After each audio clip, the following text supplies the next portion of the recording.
بسم اللہ الرحمن الرحیم۔ السلام علیکم دوستو، آج پی ایس ایل کا میچ جو کہ کوئٹہ گلیڈیٹر اور اسلام آباد یونائٹڈ کے درمیان راولپنڈی کرکٹ اسٹیڈیم میں کھیلا جا رہا ہے۔ اسلام آباد یونائٹڈ نے ٹاس جیت کر کوئٹہ گلیڈیٹر کو پہلے بیٹنگ کی دعوت دی۔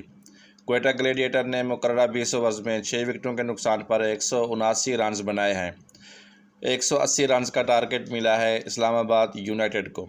دوستو، ویڈیو میں آگے بڑھنے سے پہلے آپ سے گزارش ہے کہ ویڈیو کو لائک اور شیئر کریں۔ اگر آپ میرے چینل پر نئے ہیں تو چینل کو سبسکرائب کر دیں اور گھنٹی کے بٹن کو بھی دبا دیں تاکہ میری ہر آنے والی ویڈیو آپ کو ملتی رہے۔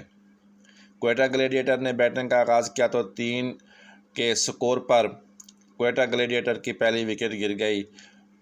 ویل سمتھ ایک گیند کھیل کر بغیر کوئی رنز بنائے فضل حق فاروقی کی گیند پر LBW ہو گئے تھے۔ یاسر خان 11 بالیں کھیل کر 5 رنز بنا سکے۔ کوئٹہ گلیڈیٹر کے کپتان سرفراز احمد 4 گیندیں کھیل کر 3 رنز بنائے۔ محمد نواز نے 44 گیندیں کھیل کر 52 رنز کی اننگز کھیلی، جس میں 6 چوکے شامل ہیں۔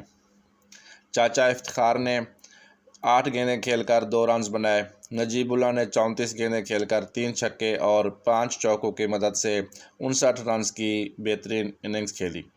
عمر اکمل 14 گیندیں کھیل کر 43 رنز بنا سکے، جس میں 5 چھکے اور 3 چوکے شامل ہیں۔ کوئٹہ گلیڈیٹر کی طرف سے بہترین اننگز آج عمر اکمل نے کھیلی ہے۔ اوڈین سمتھ 4 گیندیں کھیل کر 4 رنز بنا سکے۔